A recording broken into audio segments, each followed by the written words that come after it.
भाभी, अरे ओ भाभी, कुछ करो ना, मेरे पेट में दर्द बढ़ता ही जा रहा है। हे भगवान, क्या हो गया मेरी बच्ची को? रात तक तो सब कुछ ठीक था, सुबह अचानक से क्या हो गया? माँ जी, मुझे तो लगता है कि रितु को फूड पॉइजनिंग हो गई है। क्या? क्या कहा? फूड? और आगे क्या बोला तूने?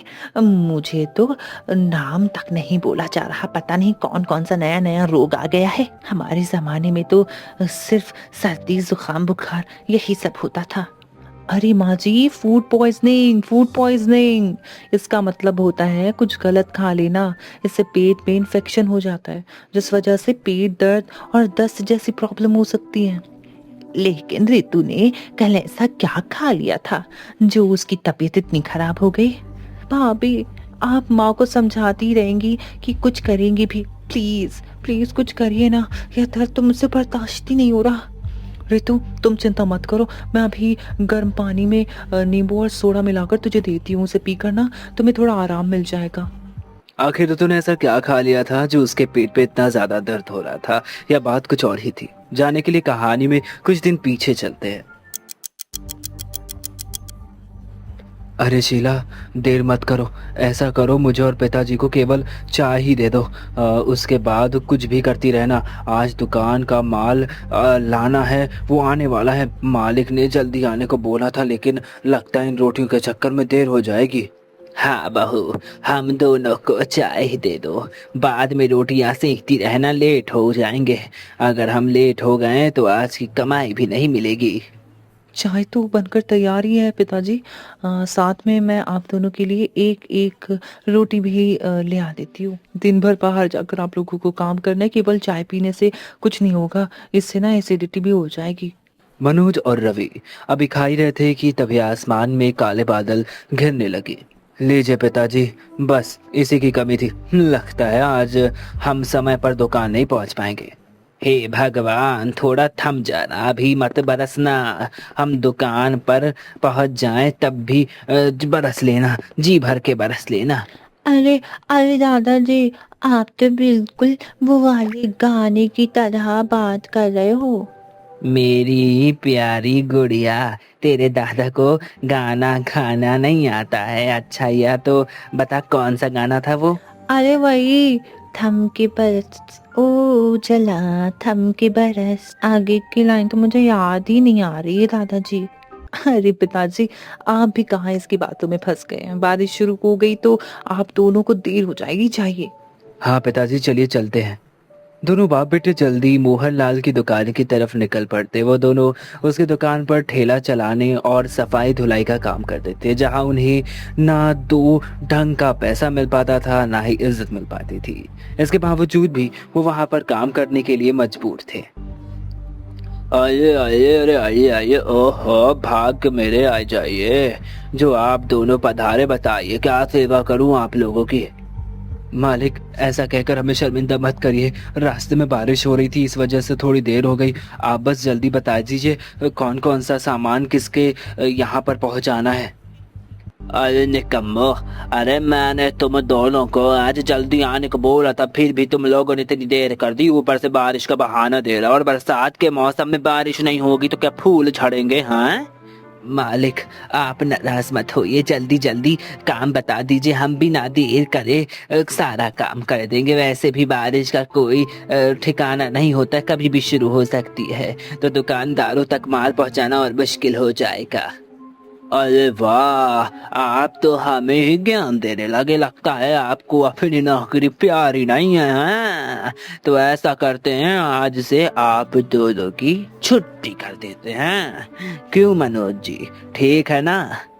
मालिक, मालिक माफ कर दीजिए, सेवा मालिक माफ कर दीजिए। मेरा वो मतलब नहीं था, दया कीजिए, दया कीजिए मालिक, हमें काम से मत निकालिए, घर चलाना बहुत मुश्किल हो जाएगा।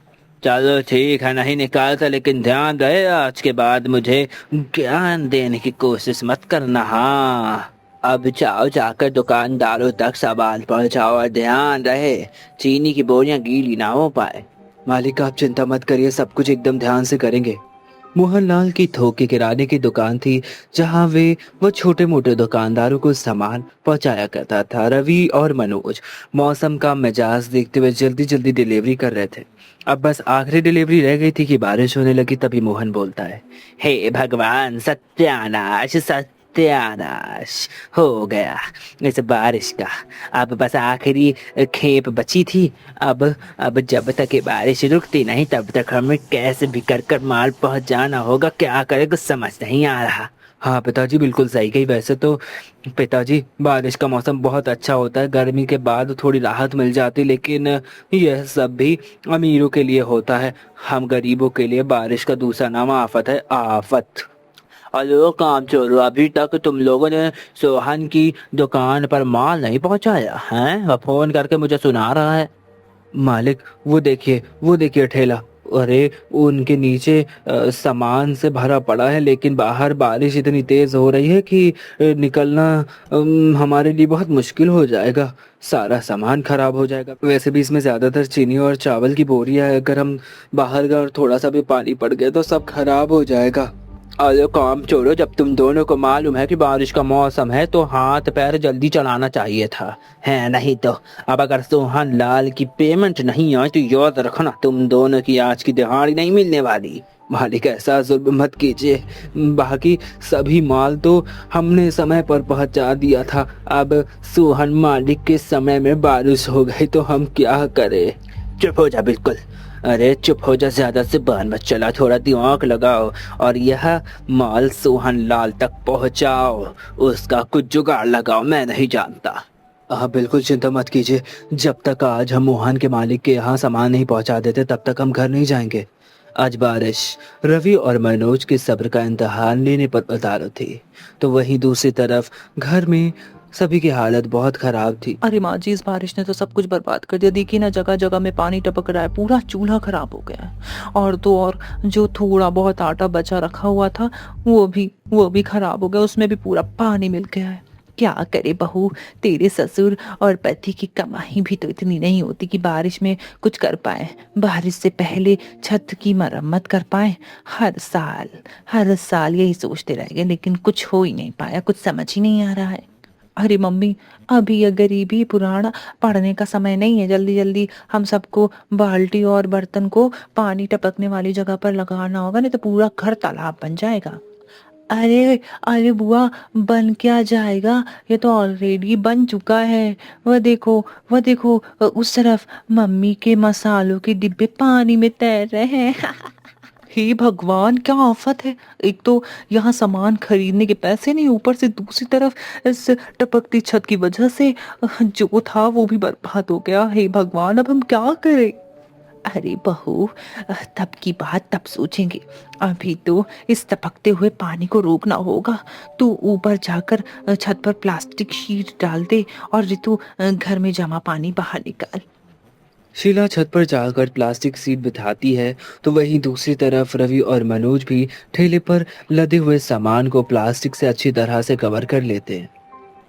मालिक, लगता है यह बारिश आज नहीं रुकने वाली, इसीलिए हमने सामानों को अच्छी तरह से प्लास्टिक के कवर में पैक कर दिया है। इसे पहुंचा रहे हैं, जा रहे हैं। इससे क्या होगा कि पानी अंदर नहीं जाएगा, कुछ भी सामान खराब नहीं होगा। और आप बिल्कुल निश्चित रहिए, थोड़ी देर बाद आप सोहन लाल से पैसे मांग सकते हैं। ठीक है, जल्दी जाओ, लेकिन ध्यान रहे सामान खराब नहीं होना चाहिए। हाँ, नहीं तो तुम्हारे पैसे कटेंगे। पिताजी, बारिश के कारण सड़कों की मिट्टी एकदम चिपचिपी हो गई है, बहुत फिसलन भरी मिट्टी हो गई है। आप ध्यान दीजिएगा, सही से चलिएगा, कहीं पैर ना फिसल जाए। अरे बेटा मेरी छोड़, तू अपना ध्यान रख। एक दूसरे से बातें करते हुए, एक दूसरे को संभालते हुए सोहन लाल का सामान पहुंचाकर वह वापस आ जाते। मालिक, हमने सारा सामान सोहन जी के पास पहुंचा दिया है, वो भी सही सलामत। अब आप हम दोनों को आज की दिहाड़ी दे दीजिए ताकि हम भी घर जा सके। मालिक, अगर हो सके तो थोड़ा चावल और दाल भी दे देते ताकि बारिश में दूसरी जगह से राशन न खरीदना पड़े। क्यों रे रवि, मेरा गोदाम तुझे धर्म खाता नजर आता है क्या? हाँ, जो कभी आटा नहीं तो कभी चावल मांगता रहता है। नहीं मालिक, मैं तो बस यूं ही कह रहा था। यदि संभव नहीं है तो रहने दीजिए। मोहनलाल से 200 की दिहाड़ी के सिवा दोनों बाप बेटों को कुछ नहीं मिलता है। बेटा, आज तो बड़ी देर हो गई, घर पर सभी लोग राह देख रहे होंगे, जल्दी जल्दी कदम बढ़ाने होंगे, सब्जियां और किराने का सामान भी तो लेना है। पिताजी, इन 200 रुपए में हम क्या क्या ले पाएंगे, मुझे तो कुछ समझ में नहीं आ रहा है। भगवान ने हमें जन्म देकर कोई गलती तो नहीं करती है। बेटा, हिम्मत नहीं हारते, जीवन में संघर्ष ही संघर्ष भरा पड़ा है, बस हमें अपने कर्मों पर ही रहना, अपने कर्म अच्छे करना है, बाकी ऊपर वाला तो देख ही रहा है, सब उस पर छोड़ दे। बहू, थोड़ी चाय बना दे, थोड़ी थकान हो रही है आज। जी पिताजी, आप दोनों कपड़े बदल लीजिए, तब तक मैं चाय बना देती हूँ। अरे रितु, आज छत से पानी टपकने लगा था क्या? हाँ पापा, हमारा घर मिनी स्विमिंग पूल बन गया था, जिसमें मम्मी के मसाले की डिब्बे भी स्विमिंग कर रहे थे। अरे मेरे प्यारे बच्चों, अपने दादाजी को भी बताओ आज तुमने क्या क्या किया। दादाजी, मैं बताता हूँ। आज इस पिंकी ने अपनी कॉपी के पन्ने फाड़ कर नाव बनाई थी। उससे जमे पानी में, घर में जो पानी जम गया था ना, उसमें डालकर खेल रही थी। इसे समझाओ दादाजी, कॉपी के पेज को बर्बाद ना करा करे। अरे दादाजी, बस एक ही पेज फाड़ा था। ये मोनू का बच्चा कब से सभी से ही शिकायत लगा रहा है। सभी आपस में बातें कर रहे थे, तभी दरवाजे पर दस्तक होती है। तू रहने दे बहू, मैं जाकर देखती हूँ इतनी रात गए कौन आया है। अरे कांता जी, आप इतनी रात गए, कहीं कुछ काम है क्या? अरे भाई, काम वाम क्या था, वह तो मैं तुम्हारे लिए छोले लेकर आई थी। सुबह बहू ने छोले भटूरे बनाए थे, तो काफी छोले बच गए, तो मैंने सोचा तुम्हें भी दे दूं। हाँ। अरे कांति जी, इसकी क्या जरूरत थी, हमारे घर में खाना बन चुका है, आपने आने में थोड़ी देर कर दी। अरे साबित्री जी, वैसे भी तेरे घर में क्या ही बना होगा, वही सूखी रूठी रोटियां बनी होंगी और वही दाल। ये ले, सभी को थोड़ा थोड़ा खिला देना, थोड़ा मन बदल जाएगा। कांता जी जिद की वजह से सावित्री को छोले लेने पड़ते हैं। अरे माँ, यह कांता आंटी क्या करने आई थी यहाँ? कुछ नहीं बेटा, बस हमारा मजाक उड़ाने आई थी। उसे मालूम है कि हमारे घर में अभी इतने सारे लोग हैं, फिर भी इस छोटी सी कटोरी में छोला लेकर आई है। वाह वाह, और ये भी बासी, बदतमीज औरत। जाने दो ना सावित्री, दूसरों के कारण अपना मूड क्यों खराब करना। हाँ नहीं तो, और वैसे भी भले ही हम गरीब हो, लेकिन हमने आज तक कभी किसी को बासी खाना नहीं खिलाया और ना खुद खाया, और बचा हुआ खाना भी नहीं खाया है। हाँ पिताजी, बरसात के मौसम में तो ताज़ा ताज़ा खाना ही सही रहता है, वरना बीमारी की चपेट में आने का डर रहता है। चलिए, आप सभी, काफी देर हो गई है, अब खाना खा लीजिए। सभी खाना खाने बैठ जाते, लेकिन बच्चे खाना देखकर मुंह नाक सिकोड़ने लगते। तभी पिंकी बोलती है, क्या मम्मी, यह तो लौकी की सब्जी है, मुझे लौकी नहीं पसंद। हाँ मम्मी, मुझे भी लौकी नहीं पसंद, लेकिन कोई बात नहीं, मैं खा लूंगा। और पिंकी, तू भी खा ले, कल मम्मी हमारे लिए आलू के पराठे बनाएगी, आलू के पराठे, है ना मम्मी? हाँ मेरे बच्चों, जरूर बनाऊंगी आलू के पराठे। हाँ। अरे कोई नहीं, कांता काकी के छोले को हाथ तक नहीं छुआ किसी ने। हाँ, ऐसा करती हूँ, मैं ही खा लेती हूँ। रितु चुपके से जाकर कांता के लाए हुए छोले खा लेती, लेकिन छोले बासी होने के कारण उसे फूड पॉइजनिंग हो जाती है और अगले दिन उसे पेट दर्द होने लगता है, उल्टियां भी होने लग जाती हैं और वो परेशान रहती है। तभी रितु बोलती है, भाभी, अरे ओ भाभी यार, बहुत तेज दर्द हो रहा है, कुछ करो ना, मेरे पेट में बहुत दर्द हो रहा है, बढ़ते ही जा रहा है। हे भगवान, क्या हो गया मेरी बच्ची को? कल रात तक तो बिल्कुल ठीक थी, आज अचानक सुबह क्या हो गया? माँ जी, मुझे लगता है कि रितु को फूड पॉइजनिंग हो गई है। अरे क्या बोला तूने, फूड पॉइजनिंग? अरे भाई, इसका क्या मतलब होता है, समझ ही नहीं आ रहा। हमारे जमाने में तो सर्दी जुकाम बुखार यही सब हुआ करता था। अरे माँ जी, फूड पॉइजनिंग का मतलब कुछ गलत खा लेना, उससे होता है ये ना, पेट में इन्फेक्शन हो जाता है, जिस वजह से पेट में दर्द होने लगता है, दस्त होने लगती है। भाभी, बहुत तेज दर्द हो रहा है, माँ को समझाती रहोगी कि कुछ करो भी प्लीज जल्दी से कुछ करिए ना, बहुत दर्द हो रहा है, बर्दाश्त ही नहीं हो रहा है दर्द मुझसे। रितु, तुम चिंता मत करो, मैं अभी गर्म पानी में नींबू और सोडा मिलाकर लाती हूँ, उसे पीकर तुम्हें थोड़ा आराम मिल जाएगा। वह सब तो ठीक है, लेकिन तू मुझे बोल रही थी गलत खाना, आखिर इसने क्या खा लिया? वो माँ, मैंने कांता काकी के लाए हुए वो छोले खा लिए थे। रितु, क्या तू छोटी बच्ची है तो तुझे अपने कुछ पता नहीं है? तुझे अपनी जीभ में कंट्रोल नहीं है? अरे अब बता रही है तू, पिता और भाई काम पर चले गए, अब तेरे लिए दवाइयाँ कौन लाएगा है? और वो भी तू सोच, दवाइयों के पैसे कहाँ से आएंगे? क्या करूँ इस लड़की का, मुझे तो कुछ समझ नहीं आ रहा। माँ जी आप परेशान मत होइए, मैंने रितु को नींबू सोडा का पानी दे दिया है, थोड़ी देर बाद ना उसका दर्द सही हो जाएगा, उससे राहत मिल जाएगी। नींबू सोडे का पानी पीकर रितु को थोड़ा सा आराम मिलता है। वहीं दोनों बच्चे बाहर खेलने में जिद करने लगते हैं। तभी मोनू, मम्मी मम्मी मैं और पिंकी बाहर खेलने के लिए जा रहे हैं। ठीक है बच्चों जाओ खेलो, लेकिन ध्यान रखना बारिश बहुत तेज है, अगर तेज बारिश हो गई तो अंदर आ जाना, ठीक है? दोनों बच्चे बाहर खेल ही रहे थे कि तभी कांता जी के घर के बच्चे भी बाहर निकल आते हैं। आ जाओ आ जाओ आ जाओ भैया, आ गया है, आ गया भाई, आपकी गली में गर्मा गर्म छोले भटूरे वाला आ गया। अरे भाई एक बार खाओगे तो बार बार बुलाओगे। हाँ, आपका अपना गोपाल छोले भटूरे वाला। अरे रिंकी देख ना, छोले भटूरे वाला आया है। अरे दीपू, कल ही तो मम्मी ने छोले भटूरे बनाए थे, आज फिर से? हाँ रिंकी, मैं तो ये छोले भटूरे खाने के लिए एकदम पागल हूँ, मुझे बहुत स्वादिष्ट लगते, एकदम मुलायम और फूले फूले हैं भटूरे, देख मजा आ जाएगी। क्या कहा? छोले भटूरे वो क्या होते हैं? तुम्हें छोले भटूरे नहीं पता? अरे जाकर अपनी मम्मी से पूछो, वह तुम्हें बताएंगी कि छोले भटूरे क्या होते हैं। अरे पिंकी, कल रात दादी तुम सबके लिए छोले लेकर गई थी ना, तुमने नहीं खाए क्या? तुम्हारी दादी ने तो सुबह सब बचा हुआ जो छोला था वो ला कर दिया था, और हम सब बासी खाना नहीं खाते हैं। अरे शुक्र मनाओ कि तुम्हें हम लोगों ने वो बासी वाला छोला दे दिया, वरना तुम्हें तो कुछ नहीं मिलता। ऐसी तुम्हारी औकात नहीं कि तुम छोले भटूरे खाओ। चलो रिंकी, हम दोनों चलते हैं, बड़े आए बासी खाना नहीं खाने वाली गरीब कहीं के। भैया भैया, तुमने दीपू से गुस्से में क्यों बात की? देखा वो दोनों अपने घर चले गए। कोई बात नहीं पिंकी, मैं हूं ना, तू मेरे साथ खेल। वैसे भी पिंकी, अब हमें भी घर चलना चाहिए और गर्मा गर्म आलू के पराठे खाने चाहिए। चलो चलकर खाते हैं। लेकिन भैया, मुझे तो इस ठेले वाले के छोले भटूरे खाने हैं, देखो ना कितनी अच्छी खुशबू आ रही है। पिंकी अंदर चल। अरे बच्चों, खेल लिया तुम दोनों ने, अब आ जाओ जल्दी से, आकर खाना खा लो। दादी दादी, मुझे छोले भटूरे खाने हैं, बाहर गली में ठेले वाला आया है, उसके ठेले में ना बहुत स्वादिष्ट अच्छी अच्छी खुशबू आ रही, मुझे वही खाना है। अरे बेटा, बरसात में बाहर का खाना नहीं खाते, नहीं तो रितु बुआ की तरह तुम्हारा भी पेट खराब हो जाएगा, है ना, दर्द होने लगेगा। माँ माँ दादी, बाहर का खाना खाने को मना कर रही हैं, मुझे बाहर का खाना खाना है, तो मेरे लिए घर पर ही छोले भटूरे बना दो फिर। दीपू और रिंकी की मम्मी ने भी कल बनाए थे, तुम तो हमारे लिए कुछ नहीं बनाती हो, केवल दाल चावल रोटी सब्जी यही बनाती रहती हो।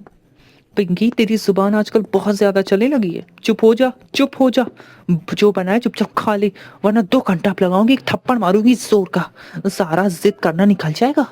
मार लो थप्पड़, नहीं मार लो आप मुझे थप्पड़, लेकिन मुझे छोले भटूरे खाने हैं, मुझे छोले भटूरे ही खाने हैं। शीला गुस्से में पिंकी को एक चाटा जड़ देती है, जिसके बाद पिंकी और सोनू चुपचाप खाना खाते। वही दूसरी तरफ मोहनलाल के गोदाम में रात हो गई थी। रात हुई, बारिश की वजह से सब कुछ बर्बाद हो चुका था, पानी भर चुका था। तभी मोहनलाल चिल्लाते हुए बोलता है, अरे अभी तुम दोनों बाप बेटे थोड़ा जल्दी जल्दी हाथ चलाओ, नहीं तो सभी बोरियां शाम होने वाली है भाई, पहले दूसरे गोदाम में पहुंच जानी चाहिए। हाँ मालिक, आप चिंता मत करिए, हम काम जल्दी करेंगे। पिताजी, आप केवल बोरियों को सहारा देकर उतारने का काम करिए, बाकी का बाहर ले जाने का काम और थैले में रखने का काम मैं कर लूँगा। बारिश की वजह से ज़मीन फिसलन भरी हो चुकी है, अगर कोई हादसा हो गया तो हम बहुत परेशान हो जाएंगे। रवि अपने पिता को अभी समझा ही रहा था कि मनोज जी का पैर फिसल जाता है और वह सामान लेकर नीचे गिर जाते हैं। हे भगवान, हे भगवान, है मेरा पैर। अरे पिताजी, मैंने कहा था कि आप इधर मत आइए। देखा, गिर गए ना, लाइए अपना हाथ दीजिए। आय आय हाय आय हाय, अरे बेटा बहुत दर्द हो रहा है। ओहो, उठा नहीं जा रहा रे बाप रे। लगता है लगता है पैरों में बहुत ज्यादा चोट आ गई है। लो, अब इनका नया नाटक शुरू हो गया भाई। अरे जब पैरों में ताकत नहीं है तो काम करने क्यों आ जाते? सत्यानाश कर दिया मेरे सामानों का है, नहीं तो अब इसकी भरपाई कौन करेगा?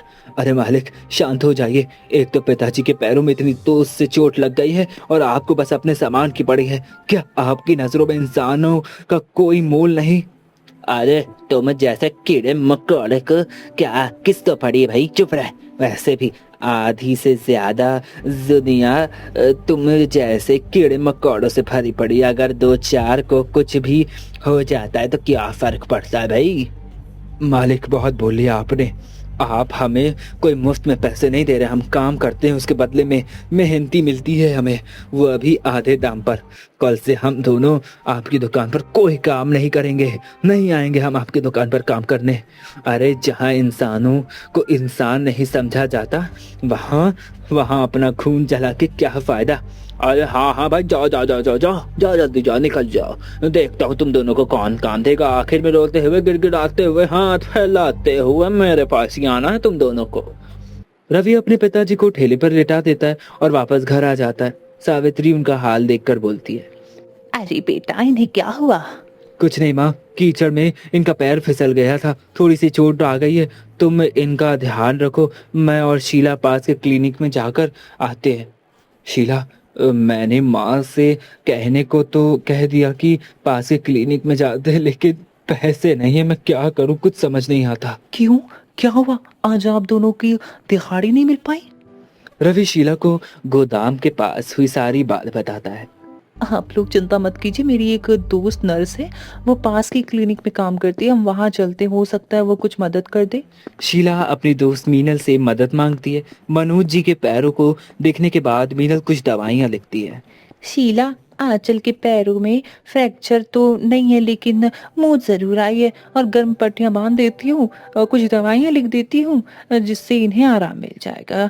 बस ध्यान रखना कि अपने पैरों में ज़्यादा जोर ना दे। ठीक है मीनल, चल मैं तुझे तेरे क्लिनिक तक छोड़ देती हूँ, तुझसे कुछ बातें भी कर लूँगी। चल आजा, दवाइयाँ भी वहीं से ले लूँगी, चल आजा, जल्दी से आजा। अरे शीला, तेरे ससुराल का इतना बुरा हाल कैसे? वह सब छोड़ मीनल, बीती बातों को दोहराने से कोई कुछ नहीं होने वाला सिवाय दर्द के। हाँ, क्या बताऊँ। अगर तुझे सच में मेरी इतनी चिंता है तो यह बता कि तू मेरी मदद करना चाहती है। तू मेरे लिए कोई काम ढूंढ देना मीनल। देख शीला, मेरे पास तेरे लायक कोई काम नहीं है, लेकिन हाँ तेरे पति के लायक ज़रूर काम होगा। मैं जिसके क्लिनिक में काम करती हूँ ना, वहाँ पर एक नया हॉस्पिटल बनाया है, तो वहाँ के लिए ईमानदार सिक्योरिटी गार्ड की तलाश है। डेली के ज़्यादा तो नहीं, लेकिन 500 रुपये मिल जाएंगे। तो कहे तो रवि जी के लिए मैं बात करूँ। मीनल, मीनल तुझे नहीं मालूम तूने मेरे लिए क्या किया है। तेरा ये एहसान मैं कभी नहीं भूलूंगी। चल अच्छा ठीक है, ज़्यादा सेंटी मत हो। मैं तेरे सामने ही डॉक्टर सर से बात करके देखती हूँ, रवि जी के बारे में नौकरी पक्की करवाती हूँ। उसके बाद हम दोनों दोस्त मिलकर छोले भटूरे खाएंगे। वैसे भी बरसात के मौसम में छोले भटूरे खाने का तो मज़ा ही कुछ और है। मीनल अपने क्लिनिक में बात करके रवि की नौकरी पक्की करवा देती है। अरे वाह शीला, सर ने रवि जी को कल ही आने के लिए बोल दिया है। अब तो तेरी सारी टेंशन खत्म है। अब चल सामने ठेले से चलकर छोले भटूरे खाते हैं। नहीं मीनल, तू खा ले, मेरा मन नहीं है। शीला क्या बात है, तुझे छोले भटूरे तो बहुत पसंद है, आखिर क्या बात हो गई जो तू मना कर रही है? अब तुझसे क्या छुपाना, वो बात कुछ ऐसी कि घर में काफ़ी दिनों से बच्चों को छोले भटूरे खाने हैं। वो बहुत जिद करे, लेकिन पैसे की तंगी की वजह से मैं बना ही नहीं पा रही हूँ। ऐसे में कैसे भी करके मुझे, हाँ ये क्या ही कर सकती हूँ, मैं नहीं खा सकती छोले भटूरे जब तक मेरे बच्चे नहीं खाएंगे। तो यह बात है। अच्छा सुन, पहले हम दोनों दुकान से मैदा, चने और तलने के लिए तेल खरीदेंगे, ताकि तू आज रात अपने बच्चों के लिए छोले भटूरे बना सके। उसके बाद तू मना नहीं करेगी, ठीक है? लेकिन मीनल तू इतना सब कुछ, अरे बुद्धू, तेरे बच्चों का मुझसे भी कोई रिश्ता है ना। शीला की आंखों में खुशी के आंसू आ जाते हैं। वह सामान लेकर घर आती है, सभी को और रवि की नई नौकरी के बारे में बताती है। और चने फूलने के लिए पानी में डाल देती है। तभी शीला बोलती है, पिंकी, मोनू, आज मैं तुम सबके लिए छोले भटूरे बनाऊंगी। अरे वाह, अरे वाह, फिर तो नई नौकरी मिलने की खुशी दुगनी हो गई है, दुगनी। वाह भाभी, इतनी तेज भूख लगी है, गर्मा गर्म छोले भटूरे खाने में तो मजा ही आ जाएगा। हाँ बहू, रवि को और रितु बिल्कुल सही कह रहे हैं। हाँ, नई नौकरी मिलने की खुशी में और बरसात में छोले भटूरे का तो मजा ही कुछ और है। आज शीला के ससुराल में सभी बहुत खुश थे। रात होती है, पूरा परिवार एक साथ बैठकर छोले भटूरे खाता है। अरे वाह, बहुत बहुत बहुत अच्छे बनाए हैं, वाह, तुम्हारे हाथों में तो साक्षात अन्नपूर्णा माँ है। उनका ही वास है। कितने स्वादिष्ट छोले भटूरे बनाए हैं, मजा ही आ गई। हाँ बहू, तेरे पिताजी बिल्कुल सही बोल रहे हैं, इतने गरम और फूले फूले भटूरे मैंने कभी नहीं खाए। अरे मम्मी, आप तो बेस्ट हो, बेस्ट। कल मैं दीपू और रिंकी को बताऊंगी कि मेरी मम्मी ने भी छोले भटूरे बनाए हैं। हाँ भाभी, मैं छोले भटूरे खाकर तो मेरा दिमाग में बस एक ही बात आई है। बोलो तो क्या बात है? भाभी, मैं यही सोच रही थी कि भैया तो कल सिक्योरिटी गार्ड की नौकरी पर जाएंगे, ऐसे में हमारा ठेला तो खाली ही रहेगा, तो क्यों ना हम उस ठेले पर छोले भटूरे बनाकर बेचें, ऐसे में कुछ इनकम भी हो जाएगी और इसके लिए आपको कहीं दूर जाने की ज़रूरत भी नहीं पड़ेगी। बात तो तुम्हारी बिल्कुल सही है रितु, घर पर रहकर सबकी देखभाल करते हुए यह काम मैं कर पाऊंगी। तो पक्का कहा, कल भैया के काम पर जाने के बाद हम अपना ठेला लगाएंगे। लेकिन शीला, सोच लो, तुम्हारा काम बढ़ जाएगा। अरे बहू की मदद करने के लिए हम सब भी तो हैं, हम सब मिलकर हाथ बटाकर सब काम कर लेंगे, तुझे चिंता करने की कोई जरूरत नहीं है। लगता है हमारे दिन अब सुधरने वाले हैं। अब बहू भगवान का नाम लेकर कल से छोले भटूरे बेचेगी, बिजनेस शुरू करेगी। हाँ हाँ, बिल्कुल अच्छा हो रहा है। अगले दिन पूरे मोहल्ले में शीला के बनाए हुए छोले भटूरे की खुशबू फैल जाती है। अगल बगल से लोग बारिश में गरमा गरम छोले भटूरे खाने के लिए शीला के पास आने लगते। तभी कांता बोलती है, अरे तावजी, तूने बताया नहीं, तेरी बहू इतना स्वादिष्ट छोले भटूरे बनाती। वाह भाई, मजा आ गया खाकर। ऐसा करो शीला, मुझे भी 2 प्लेट छोले भटूरे पैक कर दो। जी आंटी, मैं छोले भटूरे पैक कर देती हूँ। कुछ समय बाद ऐसे ही बीतने लगता है और धीरे धीरे शीला का बिजनेस इतना ज़्यादा बढ़ जाता है कि वो मून रोड पर दुकान लगाने लगती है और अच्छा खासा ढाबा खोल लेती है और खूब पैसा कमाती है। इस तरह से अपने ससुराल को बारिश में छोला भटूरा खिलाने के सपने से शुरू हुआ शीला का यह सफ़र अपने खुद के छोले भटूरे के ढाबे में जाकर खत्म होता है। ऐसी और मनोरंजक कहानियों के लिए हमारे चैनल को सब्सक्राइब करें और अगली कहानी किस टॉपिक पर देख रही है हमें कमेंट सेक्शन में ज़रूर बताएं। धन्यवाद। गर्मी में जुगाड़ू बहू का खेत में ठंडा हरा भरा ससुराल। हाँ, आज तो कुछ ज्यादा ही काम कर लिया है। हाँ पिताजी, काम करके पूरा शरीर थक गया है। भैया, मुझे तो बहुत तेज भूख लग रही है। माँ, खाने के लिए कुछ तो बचा है क्या? अगर हो तो दे दो ना। रुक जा बेटा, घर में बहुओं से पूछती हूँ। चलो, इतना तो अच्छा हुआ कि गांव की मुश्किलों से हमें छुटकारा मिल गया। हाँ दीदी, लेकिन यहाँ पर भी हमें अभी बहुत सारी दिक्कतों का सामना करना पड़ सकता है ना, इसी वजह से मैं चिंतित हूँ। जो भी हो, अब तो यही रहना होगा। अरे बहू, सुबह का खाना बचा है क्या? बच्चों को भूख लगी, बेचारे काम करके थक के आए हैं, बेचारे बहुत थक गए हैं, उनको भूख लगी हुई है, खाना दे दो। हाँ माँ जी, खाना बचा तो हुआ है, जरा देखना सीता बर्तन में क्या बचा है। दीदी, इसमें तो थोड़ी सी दाल है और सब्जी बची हुई है और रोटी तो ज्यादा बची है। हाँ, ये है खाना। कोई बात नहीं, जितना खाना बचा है उतना थाली में परोस दो, तेरे पापा जी भी खाएंगे तो 4 जनों के लिए थोड़ा थोड़ा खाना निकाल दे। ठीक है माँ जी, मैं अभी निकाल देती हूँ। मैं बाहर जा रही हूँ, थोड़ा उन लोगों के थोड़ा सा पंखा झल देती हूँ, उनको बहुत गर्मी लग रही होगी, तुम खाना लेकर बाहर आ जाना। माँ जी, आप बाहर बोल दो कि ये लोग 2 खाट बिछा ले, मैं अभी खाना लेकर आती हूँ। ठीक है बहू। ये तो पूरी दाल खट्टी लग रही है। हाँ, क्या बना दिया तुम लोगों ने? पिताजी, मुझे लगता है दाल बासी हो गई है। हाँ भैया, मुझे तो सब्जी भी बासी लग रही है। लगता है गर्मी की वजह से खाना जल्दी खराब हो गया है। छोड़ो छोड़ो छोड़ो, हे भगवान, इस खाने को फेंकवा देते हैं, रोटी प्याज और नमक ही खा लेते हैं। हाँ पिताजी, आप ठीक कहते हैं। अरे बहू, इस थाली के खाने को जरा खेत में फेंका ना। क्यों, क्या हुआ माँ जी, क्या बात है? अरे गर्मी की वजह से पूरा खाना खराब हो गया। अब तो बहुत जल्दी खाना खराब हो जाया करेगा, लगता है खाना ठीक रखने के लिए हमें कोई नया उपाय करना होगा। वैसे भी दोपहर तक सभी भूखे हो जाते, बार बार चूल्हा भी नहीं जला सकते, कुछ तो सोचना पड़ेगा। ला दीदी, मैं खाना फेंक देती हूँ। हाँ ये ले, एक थाली तू ले ले, दो मैं ले लेती हूँ। बहू, खाना जरा दूर फेंकना, नहीं तो घर में ही बदबू आती रहती है। तो दूर फेंक के आना। ठीक है माँ जी।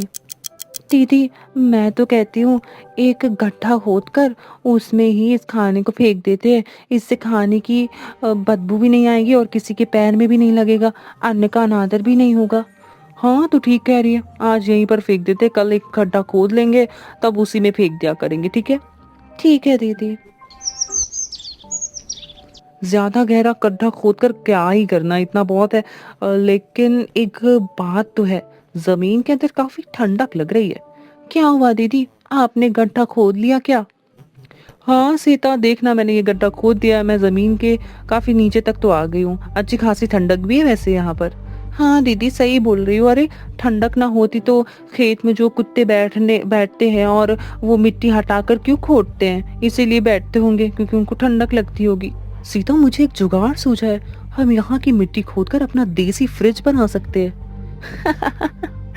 ये आप क्या बोल रही हो दीदी, कुछ भी बोलती रहती हो। भला जमीन में गड्ढा खोदकर हम फ्रिज कैसे बना सकते हैं, कुछ भी। कविता की बातें कई सवालों से भरी पड़ी थी, लेकिन क्या सच में कविता जमीन में गड्ढा खोदकर फ्रिज बना सकती है? तब तक गर्मी में सभी अपना गांव छोड़कर खेत में क्यों रहने लगे? क्या पूरा परिवार बिना बिजली के खेत में हमेशा के लिए रह पाएगा? वह खेत में होने वाली परेशानियों का सामना कैसे कर पाएगा? इस कहानी को पूरी तरह से जानने के लिए चलिए एक फ्लैशबैक में चलते हैं। दीदी, मैंने सब्जी काट दी है, अब मैं थोड़ा बाहर का काम कर लेती हूँ। बाहर का क्या काम है? बाहर बहुत गर्मी पड़ रही है, आपको तो पता है ना। हम जैसे ही बाहर निकलते पैर चलने लगते तो मैं थोड़ा पानी छिड़क देती हूँ, फिर थोड़ी ठंडक रहेगी। ठीक है, तुम जाओ। दीदी, मैं कुएं से पानी लेने जा रही हूँ, थोड़ी देर तक आ जाऊंगी। ठीक है, तुम जाओ। अरे बहू, तू अकेली चूल्हे के पास क्या काम कर रही है? ला, मैं सब्जी बना देती हूँ, फिर जल्दी से खाना लेकर खेतों की तरफ जाना होगा। उधर खेतों पर रामनाथ जी और उनके तीनों बेटे काम कर रहे होते। हे भगवान, इस गर्मी ने तो पूरा पसीने से मुझे तरबतर कर दिया है। पिताजी, आप थोड़ी देर आराम कर लो, हम तब तक थोड़ा और काम कर लेते हैं। क्या आराम करूं बेटा, गर्मी से बुरा हाल हो चुका है, अब आराम करना भी एकदम मौत जैसा है। पिताजी, आप बिल्कुल भी निराश मत हो। आप ना ये गमछा भिगोकर शरीर पोंछ लो, फिर थोड़ा आराम मिल जाएगा आपको। हाँ, ये ठीक रहेगा। वो तो शुक्र है कि हमने पहले से यहाँ एक नलकूप का जुगाड़ कर रखा है, नहीं तो पानी पीने के लिए भी हमें कुएं के पास जाना पड़ता और बहुत मेहनत लगती। हाँ पिताजी, ये तो आपने बिल्कुल सही कहा। आहा, आहा, सच में शरीर को ठंडक मिल गई है, लेकिन इस भयंकर गर्मी में मुझे नहीं लगता कि ये गमछा ज्यादा देर तक गीला रहेगा। अगले दिन कविता घर वालों के लिए पापड़ बना रही थी। उसने सोचा था कि पापड़ को बाहर सुखा लेती हूँ। माँ जी, मैं सोच रही थी कि इन पापड़ों को बाहर धूप में रख देती हूँ, कुछ देर बाद तो ये सूख जाएंगे। ठीक है बहू, लेकिन जरा इन्हें देखते रहना कि भाई कहीं पापड़ रोटियों की तरह सिक ना जाए। बहुत गर्मी है। अरे नहीं माँ जी, ऐसा कुछ भी नहीं होगा, मैं ध्यान देती रहूंगी। अब कविता बाहर खाट पर पापड़ रखकर अपने दूसरे काम पर लग जाती है। कुछ ही देर बाद विमला जी पापड़ों को देखते हुए बोलती है, ये लो, मैंने तो पहले ही कहा था कि कहीं पापड़ रोटियों की तरह सिक ना जाए। ये लो, एकदम सूख कर लकड़ी बन गए हैं ये पापड़। अरे बहू, अरे ओ बहू, देख तेरे पापड़ एकदम सूख के जल गए हैं भाई, इनको उठा ले, जल्दी अंदर लेकर जा। ठीक है माँ जी, मैं अभी रख देती हूँ। रात को सभी लोग अपना अपना खाना खाकर सो जाते, लेकिन विमला जी के शरीर की घमौरियां उन्हें सोने नहीं दे रही थी। तभी कविता जी चिल्लाकर बोलती है, क्या हुआ माँ जी, आज आपको नींद नहीं आ रही क्या? नींद कहाँ से आएगी बहू? अरे मेरी पेट में उफ बड़ी घमौरियां हो रखी है, कब से खुजली हो रही है, उफ, इसीलिए नींद नहीं आ रही अच्छे से। रुको माँ जी, मैं आपके पीठ में खुजला देती हूँ। हाँ हाँ हाँ, थोड़ा थोड़ा नीचे की तरफ खुजलाना। आय हाय, लगता है वहां पर ज्यादा खमौरियाँ हो गई। हाँ हाँ, मजा आ गई। ठीक है माँ जी, रुको मैं पंखा भी कर देती हूँ। कुछ देर बाद जब विमला जी सो जाती हैं तो कविता घर के बाहर निकलकर ठंडी हवा में घूमने लगती है। तभी उनकी नजर एक दूर दिख रही खेत पर पड़ती है। बाहर कितनी अच्छी हवा चल रही है, और वो दूर हमारे खेत, वहां तो और ज्यादा हवा चल रही होगी। एक हमारा गांव है जहाँ गर्मी से बुरा हाल है। मुझे खेत पर गए हुए काफी दिन हो गए हैं। एक काम करती हूँ, कल मैं सभी के लिए खाना लेकर जाऊंगी, फिर अपने खेत का नजारा भी देखाऊंगी। अरे दीदी, आप इतनी रात को बाहर क्या कर रही हो? कुछ नहीं सीता, बस गर्मी की वजह से थोड़ा बाहर टहलने आ गई थी। काफी रात हो गई, चलो अब सो जाओ।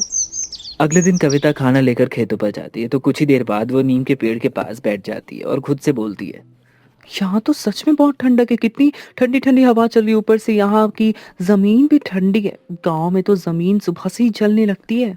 क्या हुआ कविता, तुम घर नहीं जा रही?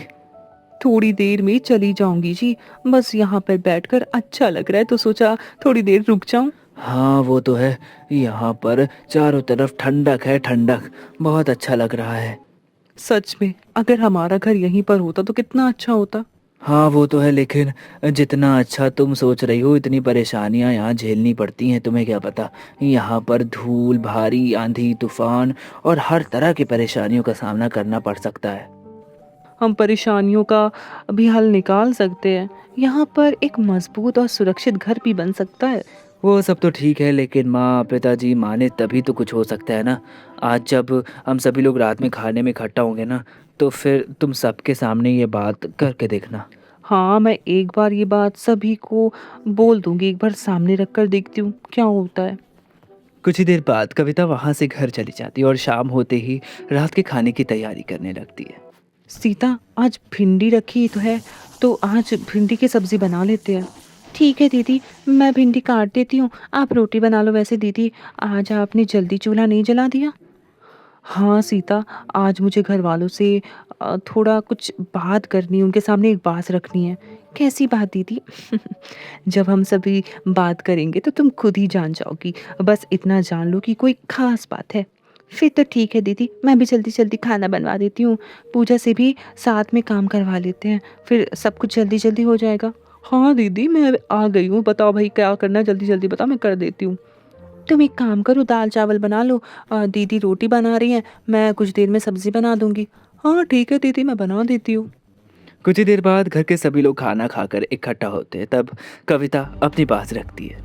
माँ जी, मैं सोच रही थी अगर हम यहाँ ना रहकर अपने खेत वाली ज़मीन पर रहें तो कैसा होगा। बहू, ये तो क्या बोल रही, खेत वाली जमीन कोई रहने की जगह है? अरे वहाँ पर तो सिर्फ खेती होती है, खेती। भाई हम वहाँ पे कैसे रह सकते हैं? हाँ माँ जी, लेकिन जिस तरह यहाँ पर गर्मी पड़ रही है, यहाँ तो हम लोगों का बुरा हाल है। दिक्कत तो है, इस गांव में चारों तरफ गर्मी का असर दिखने लगा है। बहू, खेत में रहना आसान नहीं होगा। पापा जी, हमारे खेत के पास नलकूप भी लगा हुआ है, पेड़ की छांव भी है और खेत की सब्जियां भी हुई हैं। बस इस तरह का एक घर की कमी है। अगर वहाँ पर हम एक मजबूत घर बना ले तो वहाँ पर भी हम सुरक्षित तरीके से रह सकते हैं। नहीं बहू, बस, अरे गर्मियों की बात है, फिर सब ठीक हो जाएगा। चलो अब सभी लोग सो जाओ, सुबह फिर से अपने अपने कामों पर लगना है। अगले दिन नींद पूरी ना होने के कारण रामनाथ जी को उल्टियाँ होने लगती है। तभी रामू, अरे पिताजी, इतनी रात को आपको क्या हो गया? पता नहीं बेटा, अचानक से ही उल्टी उल्टी होने लगी है।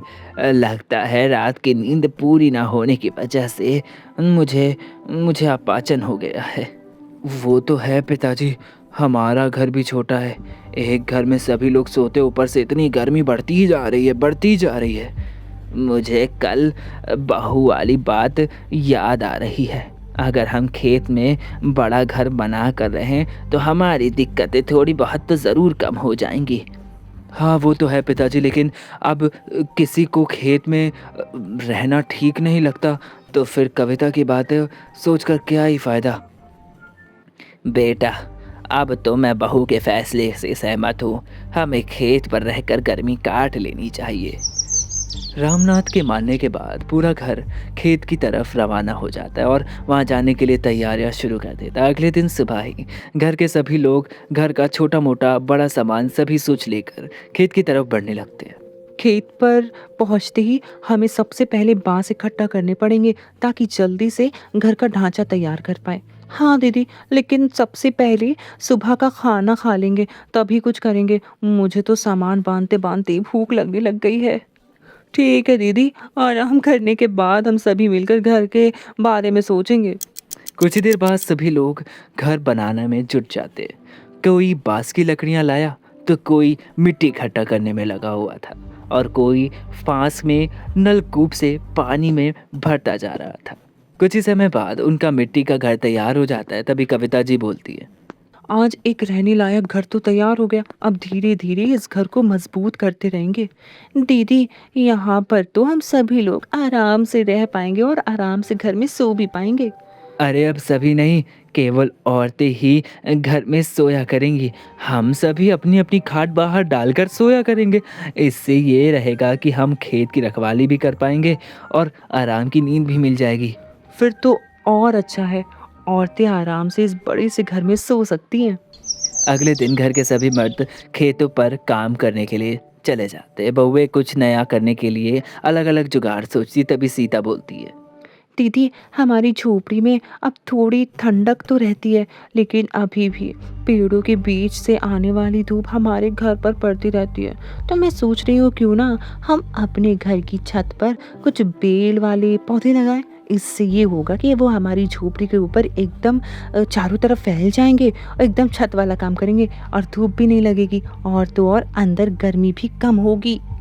हाँ, ये तो सही कह रही है, हम ऐसा कर सकते हैं। तो फिर सोचना क्या है, आज ही मैं कद्दू और तरबूज जैसे फल छत पर लगा देती हूँ। इससे जल्दी से ही हमारी छत बेलों से ढक जाएगी। ठीक है। इस तरह दोनों बहूओं ने मिलकर सब्जियां और फल अपनी झोपड़ी के ऊपर उगा लिए। इस तरह पूरे घर पर फैल गई, जैसे वो कोई घर नहीं बल्कि झोपड़ी के आकार का पेड़ लगने लगा था। धीरे धीरे सभी बहूओं ने खेत में रहने का दौरान उन्होंने कई सारी समस्याओं को ठीक करती रही। एक दिन पूजा नलकूप के पास वाली जमीन पर बैठकर सोच रही थी। तभी कविता जी भी वहां पर आ जाती है। दीदी देखो ना, ये यहाँ की ज़मीन कितनी ठंडी है।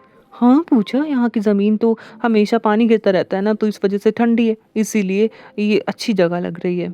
दीदी, अगर इस नाली की तरह घर में पतली नालियाँ बनाकर हम उससे में रात भर पानी गिरने का जुगाड़ कर दे, तो फिर सोचो हमारे आसपास कितनी ठंडक होने लगेगी। लेकिन ये कैसे होगा? आसान है दीदी, हम एक बांस का स्टैंड बनाकर उसमें एक मटका लटका देंगे, जिसके नीचे छोटा सा छेद कर देंगे। फिर वो जो मटका होगा वो रात भर पानी भर कर छोड़ दिया करेंगे। उससे धीरे धीरे पानी पतली नालियों में बहता रहेगा। इस तरह हमारा घर और बाहर की जगह ठंडी ठंडी रहेगी। वाह पूजा, ये तो एक बहुत अच्छा जुगाड़ है। चल फिर आज हम सब ये मिलकर काम करते, इस जुगाड़ को पूरा करते हैं। इस तरह से तीनों बहूओं ने मिलकर आसपास का वातावरण अब ठंडा बना लिया था। लेकिन अभी भी कई सारी दिक्कतें थी जो खत्म नहीं हो पाई थी। एक दिन घर के सभी मर्द खेतों का काम खत्म करके झोपड़ी के बाहर खाट पर आराम करने के लिए आते। तभी रामनाथ बोलता है, हाँ आज तो कुछ ज्यादा ही काम कर लिया है। हाँ पिताजी, काम करके पूरा शरीर थक गया है। भैया मुझे तो बहुत तेज भूख लग रही है। माँ खाने के लिए कुछ तो बचा है क्या? अगर हो तो दे दो ना। रुक जा बेटा, घर में बहुओं से पूछती हूँ। चलो, इतना तो अच्छा हुआ कि गांव की मुश्किलों से हमें छुटकारा मिल गया। हाँ दीदी, लेकिन यहाँ पर भी हमें अभी बहुत सारी दिक्कतों का सामना करना पड़ सकता है ना, इसी वजह से मैं चिंतित हूँ। जो भी हो, अब तो यही रहना होगा। अरे बहू, सुबह का खाना बचा है क्या? बच्चों को भूख लगी, बेचारे काम करके थक के आए हैं, बेचारे बहुत थक गए हैं, उनको भूख लगी हुई है, खाना दे दो। हाँ माँ जी, खाना बचा तो हुआ है, जरा देखना सीता बर्तन में क्या बचा है। दीदी, इसमें तो थोड़ी सी दाल है और सब्जी बची हुई है, और रोटी तो ज्यादा बची है। हाँ, ये है खाना। कोई बात नहीं, जितना खाना बचा है उतना थाली में परोस दो, तेरे पापा जी भी खाएंगे, तो 4 जनों के लिए थोड़ा थोड़ा खाना निकाल दे। ठीक है माँ जी, मैं अभी निकाल देती हूँ। मैं बाहर जा रही हूँ, थोड़ा उन लोगों के थोड़ा सा पंखा झल देती हूँ, उनको बहुत गर्मी लग रही होगी। तुम खाना लेकर बाहर आ जाना। माँ जी आप बाहर बोल दो कि ये लोग 2 खाट बिछा ले, मैं अभी खाना लेकर आती हूँ। ठीक है बहू। ये तो पूरी दाल खट्टी लग रही है। हाँ, क्या बना दिया तुम लोगों ने? पिताजी, मुझे लगता है दाल बासी हो गई है। हाँ भैया, मुझे तो सब्जी भी बासी लग रही है। लगता है गर्मी की वजह से खाना जल्दी खराब हो गया है। छोड़ो छोड़ो छोड़ो, हे भगवान, इस खाने को फेंकवा देते हैं, रोटी प्याज और नमक ही खा लेते हैं। हाँ पिताजी, आप ठीक कहते हैं। अरे बहू, इस थाली के खाने को जरा खेत में फेंकाना। क्यों, क्या हुआ माँ जी, क्या बात है? अरे गर्मी की वजह से पूरा खाना खराब हो गया। अब तो बहुत जल्दी खाना खराब हो जाया करेगा, लगता है खाना ठीक रखने के लिए हमें कोई नया उपाय करना होगा। वैसे भी दोपहर तक सभी भूखे हो जाते, बार बार चूल्हा भी नहीं जला सकते, कुछ तो सोचना पड़ेगा। ला दीदी, मैं खाना फेंक देती हूँ। हाँ ये ले, 1 थाली तू ले ले, 2 मैं ले लेती हूँ। बहू, खाना जरा दूर फेंकना, नहीं तो घर में ही बदबू आती रहती है। तो दूर फेंक के आना। ठीक है माँ जी। दीदी मैं तो कहती हूँ एक गड्ढा खोद कर उसमें ही इस खाने को फेंक देते हैं, इससे खाने की बदबू भी नहीं आएगी और किसी के पैर में भी नहीं लगेगा, अन्न का अनादर भी नहीं होगा। हाँ तो ठीक कह रही है, आज यहीं पर फेंक देते, कल एक गड्ढा खोद लेंगे तब उसी में फेंक दिया करेंगे। ठीक है। ठीक है दीदी। ज्यादा गहरा गड्ढा खोद कर क्या ही करना, इतना बहुत है। लेकिन एक बात तो है, जमीन के अंदर काफी ठंडक लग रही है। क्या हुआ दीदी, आपने गड्ढा खोद लिया क्या?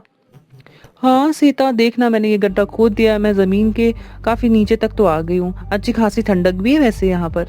हाँ दीदी सही बोल रही हो। अरे ठंडक ना होती तो खेत में जो कुत्ते बैठते हैं और वो मिट्टी हटाकर क्यों खोदते हैं, इसीलिए बैठते होंगे क्योंकि उनको ठंडक लगती होगी। सीता, मुझे एक जुगाड़ सूझा है, हम यहाँ की मिट्टी खोदकर अपना देसी फ्रिज बना सकते हैं। ये आप क्या बोल रही हो दीदी, कुछ भी बोलती रहती हो। भला जमीन में गड्ढा खोदकर हम फ्रिज कैसे बना सकते हैं, कुछ भी। अरे सीता, मैं मजाक नहीं कर रही हूँ, मैं सच बोल रही हूँ। देख मैं बताती हूँ, गड्ढे के अंदर जमीन ठंडी होती है, अगर हम किसी छोटे से मटके के अंदर दाल सब्जी रखकर उसे कपड़े से बांधकर गड्ढे के अंदर रख दे तो मुझे लगता है कि हमारा खाना जल्दी खराब नहीं होगा। अगर ये जुगाड़ खाने को बेकार होने से बचा सकता है तो बहुत ज्यादा अच्छा हो जाएगा, और हुआ ना फिर हमारा जुगाड़ू फ्रिज। हाँ दीदी, फिर तो आपका कहना बिल्कुल सच है। आपने तो सच में हमारे फ्रिज का जुगाड़ सोच लिया है। अगले दिन दोनों ने मिलकर फ्रिज वाला जुगाड़ बनाकर तैयार कर लिया। अरे कविता, दोपहर में खाने के लिए कुछ बचा है क्या? मैं अभी लाती हूँ। भाभी, बस रोटी ही लाना, खाना तो इस समय तक अक्सर बासी हो जाता है, तो खाने का कोई मतलब नहीं। हाँ भैया, बासी खाना खाकर हमें अपनी तबीयत नहीं खराब करनी, रोटी ही लिया दो। अरे देवर जी आप परेशान ना हो, एक बार खाकर तो देखो, ये बासी खाना अब बिल्कुल बेकार नहीं लगेगा। ये बासी नहीं है बल्कि एकदम अच्छा है, ताज़ा ताज़ा लगेगा। मैंने इसका समाधान भी निकाल लिया है। क्या मतलब भाभी जी? मतलब मैं आपको बाद में बताऊंगी, पहले आप बचा हुआ खाना खाकर बताओ कि वो बासी है, बदबू आ रही है या नहीं। ठीक है भाभी, आप खाना ले आओ।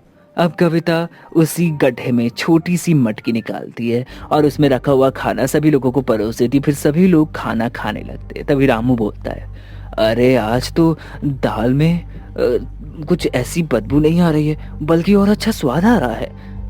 हाँ भैया, ऐसा लग रहा है जैसे दाल जरा सी भी बासी नहीं हुई है। दाल की छोड़ो, अरे ये सब्जी देखो, बिल्कुल ठीक लग रही है। ये सब कैसे हुआ भाभी? ये सब हमारे देसी फ्रिज का कमाल है। हमने जमीन में एक गड्ढा खोद कर उसी में छोटी छोटी मटकियां रख दी और उसमें खाना रख दिया और ऊपर से कपड़े को बांध दिया ताकि हवा भी अंदर ना जाए और ठंडक भी रहे। ओहो, ये बात, सच में तुम्हारे जुगाड़ ने तो आज भर पेट खाना खिलवा दिया। अरे हमारे घर की तरफ तो देख जरा, हाँ, ऐसा हरा भरा घर हमारी बहुओं का कमाल है। आज हम सब ये सब बड़ी बहू की वजह से देख पा रहे हैं। अगर अगर हम आज तक गांव में रहते तो न जाने किसकी किसकी तबीयत खराब हो जाती। हाँ, ये बात तो है। अब यहाँ पर रहकर धीरे धीरे हमारी सारी परेशानियां खत्म हो चुकी है। अगर नहीं भी हुई होगी तो उसके लिए हमारी 3 जुगाड़ू बहुएं हैं ना। बिल्कुल ठीक कहा। इस तरह पूरा परिवार गांव की गर्मी को छोड़कर ठंडे और हरे भरे खेत में रहने लगा। समय के साथ उनको सारी तरीके और सारी चीजें समझ में आने लगती। जीवन को पूरी तरह से वो आसान बना चुके थे और आखिरकार वो खेत के बगल में रहने लगे। हर बात पर तमाशा खड़ा करने वाला ससुराल। आरती, ये चाय तुमने बनाई है ना? इतनी फीकी क्यों है? कोई स्वाद ही नहीं आ रहा। घर में काम करते वक्त ध्यान कहाँ रहता है तुम्हारा? माँ जी, मैंने ठीक से ही तो बनाई थी। अगर चीनी कम है तो अभी डाल देती हूँ। इतनी सी बात पर आप नाराज मत होइए। चाय की एक चुस्की ने फिर से माहौल गर्म कर दिया। और ये कोई पहली बार नहीं था और शायद आखिरी भी नहीं। इस घर में एक छोटी सी गलती को भी बड़ी बना दी जाती थी। आरती की बातें सुनकर सीमा कहती है, माँ जी ठीक कह रही हैं आरती, काम में थोड़ा और ध्यान रखना चाहिए। अगर ऐसे ही रसोई बनाने की तुम्हारी आदत रही तो किसी दिन मेहमान आएंगे तो क्या कहेंगे? दीदी, रोज रोज सुनकर अच्छा नहीं लगता। मैं सीख रही हूँ, पर हर बात सबके सामने मत कहिए। थोड़ा प्यार से भी समझाया जा सकता है। सीमा को लगा जैसे उसकी बात काट दी गई हो। उसे याद आया जब वो नई नई आई थी तब उसने कुछ नहीं कहा था, पर समय बदल गया था और बहुएं भी। अरे सुबह सुबह फिर क्या शुरू हो गया? चाय में चीनी कम है तो डाल दो ना। इतना बड़ा मुद्दा बनाने की क्या जरूरत है? तुम्हें तो सब मजाक ही लगता है। घर की इज्जत ऐसे नहीं बनती। छोटी छोटी लापरवाही से आदत बिगड़ती है। विमला देवी को लगता था कि सख्ती से ही केवल घर को संभाला जा सकता है। उन्हें डर था कि ढील देने से सब हाथ से निकल जाएगा, पर सख्ती कब ताने में बदल जाती है ये उन्हें भी पता नहीं चलता था। भाभी, आप हर बात दिल पर क्यों ले लेती हो? माँ तो बस सिखा रही है। इतना सोचने की क्या बात है? दिल पर ना लूं तो और क्या करूं? हर बार सबके सामने बोलना अच्छा लगता है क्या? कभी अकेले में भी समझाया जा सकता है। आरती की आवाज धीमी थी, पर उसके शब्द साफ थे। उसे गलती से ज्यादा अपमान चुभता था। हर बार उसे लगता था जैसे उसे कटघरे में खड़ा कर दिया गया हो और वो कोई बहुत बड़ी गुनहगार हो। अरे बस करो अब। रोज यही सब क्यों होता है? सुबह का समय है, शांति से रहो ना। इतनी सी बात को इतना मत बढ़ाओ। तुम्हें तो अपनी बीवी ही सही लगेगी। माँ तो गलत हो गई अब। क्या मैंने तुम्हें यही दिन देखने के लिए पाला था? विवेक की हालत हमेशा एक जैसी रहती थी। वो माँ को दुखी नहीं देख सकता था और पत्नी को रोते भी नहीं, पर उसकी चुप्पी अक्सर आग में घी का काम करती थी। वो ना बोलकर भी दोषी हो जाता था। अरे भाई, बात खत्म करो। चीनी डाल दो और चाय पी लो। इतना शोर अच्छा नहीं लगता। आप तो हमेशा टाल देते हो। घर चलाना आसान नहीं होता। मैं गलत नहीं हूँ। हरिराम जी सालों से यही देखते आ रहे थे। उन्हें पता था बात छोटी है पर आदत बड़ी है। घर में शांति उनकी ख्वाहिश थी, पर यह कभी हकीकत भी हो पाएगी इसकी कोई उम्मीद नहीं थी। आरती, थोड़ा झुक जाया करो। घर में बड़े हैं, उनकी बात मान लो। इससे माहौल ठीक रहता है। कितना झुकूं दीदी? हर बार मैं ही क्यों चुप रहूं? कभी किसी ने सोचा मैं क्या महसूस करती हूँ? आरती का यह सवाल सीधा था और भारी भी। सीमा ने नजरें झुका ली। शायद उसने भी कभी यही सवाल मन में दबा दिया था। फिर मोहित ने कहा, भाभी, आप जवाब दोगी तो बात बढ़ेगी। माँ का स्वभाव ऐसा ही है, थोड़ा समझ कर चलो ना। स्वभाव के नाम पर सब सहते रहें, कभी तो कोई बोलेगा ना। हर बात पर तमाशा क्यों बनता है? कमरे में एक पल को सन्नाटा छा गया। आरती ने वो कह दिया था जो सब सोचते थे। इस घर में आवाज उठाना ही सबसे बड़ा जुर्म था। फिर काजल ने कहा, आप बात को ज्यादा बढ़ा रही हो भाभी। माँ ने बस 2 शब्द ही तो कहे, इतना बुरा मानने की क्या जरूरत। रोज रोज 2 शब्द सुनो तो भारी लगते हैं। मैं भी इंसान हूँ, पत्थर नहीं। टूट जाती हूँ रोज रोज की बेमतलब की बातों से। आरती की आंखें हल्की सी भर आई, पर उसने आंसू गिरने नहीं दिए। उसे पता था रोने पर भी यही कहा जाएगा, ड्रामा कर रही है। फिर विवेक आरती की साइड लेते हुए विमला से कहता है, माँ सच में हर बात पर इतना मत बोलो। अरे हम सबको थोड़ा आराम रहना चाहिए, और वैसे भी घर डर से थोड़ी चलता है। तो मैं डराती हूँ? अब तुम भी यही कहोगे? सब मिलकर मुझे ही गलत बना दो। विमला देवी को लगा जैसे जमीन खिसक रही हो। उन्हें पहली बार महसूस हुआ कि बच्चे अब छोटे नहीं रहे, पर उन्हें ये बात मान लेना आसान नहीं था। फिर हरिराम विमला को समझाते हुए कहते हैं, अरे विमला सुन भी लिया करो, बच्चे दुश्मन नहीं है तुम्हारे। घर में हंसी रहे तो अच्छा लगता है। मैं तो बस सुधार चाहती हूँ। क्या अगर मैं ना बोलूं तो घर सुधर जाएगा? अरे मेरी नीयत खराब नहीं है, मैं सबके भले के लिए ही बोलती हूँ। नीयत सच में खराब नहीं थी, पर तरीका ऐसा था कि हर दिन झगड़े में बदल जाता था। सुधार की कोशिश अक्सर अपमान बन जाती थी। आरती थोड़ी नरमी से बोली, माँ जी, मैं आपकी इज्जत करती हूँ, बस थोड़ा प्यार से बोल दीजिए, तमाशा मत बनाया कीजिए। मुझे लगा तुम लापरवाह हो, शायद मैं ही ज्यादा बोल जाती हूँ, सोचूंगी इस बारे में। सुबह का झगड़ा वहीं थम गया, पर पूरी तरह खत्म नहीं हुआ। घर में पहली बार खुलकर बात हुई थी। अब देखना था क्या आदत बदलेगी या फिर अगली सुबह फिर वही तमाशा होगा। घर का डाइनिंग एरिया, रात का वक्त। रात के करीब 9 बजे थे। पूरा दिन जैसे खींचातानी में ही निकल गया था। सब लोग डाइनिंग टेबल पर बैठे थे, पर खाने से ज्यादा चुप्पी परोसी जा रही थी। आरती, रोटी जरा जल्दी देना, सब इंतजार कर रहे हैं। आज फिर देर हो गई। दीदी, सबको रोटी एक साथ ही चाहिए, कैसे करूं?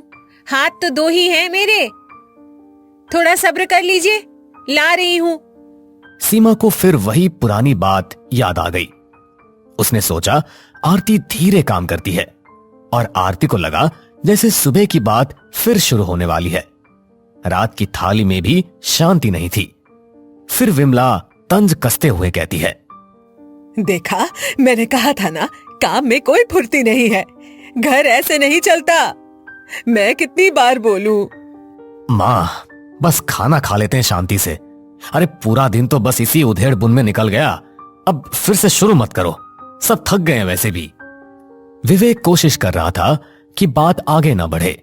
उसे डर था कि छोटी सी चिंगारी फिर आग बन जाएगी। घर में शांति बचाना अब उसका रोज का काम बन गया था। मोहित आरती की साइड लेते हुए कहने लगता है, भाभी सुबह से ही काम करने में लगी है, थोड़ा टाइम लग गया तो क्या हुआ, खाना तो अच्छा बना है। तुम्हें तो सब अच्छा लगेगा ही।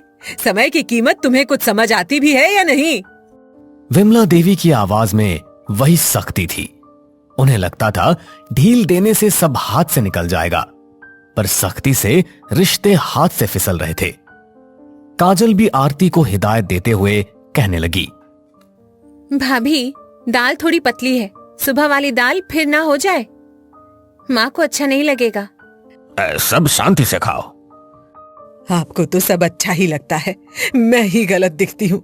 किसी को मेरी बात आखिर समझ क्यों नहीं आती? क्या मैं इतना गलत कह देती हूँ? विमला देवी के शब्दों में शिकायत थी। उन्हें सच में लगता था कि घर की जिम्मेदारी अकेले उनके कंधे पर है, पर शायद वो ये नहीं देख पा रही थी कि अब घर में और भी कंधे हैं। माँ जी, हम आपके खिलाफ नहीं हैं, बस रोज की बहस से थक जाते हैं। थोड़ा माहौल हल्का रहे तो अच्छा लगता है। मैं भी यही चाहती हूँ, हर दिन डर डर के जीना नहीं चाहती। घर में अपनापन होना ही चाहिए।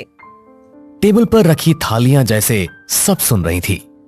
आज बात फिर खुल रही थी, लेकिन इस बार आवाजें थोड़ी नरम थी।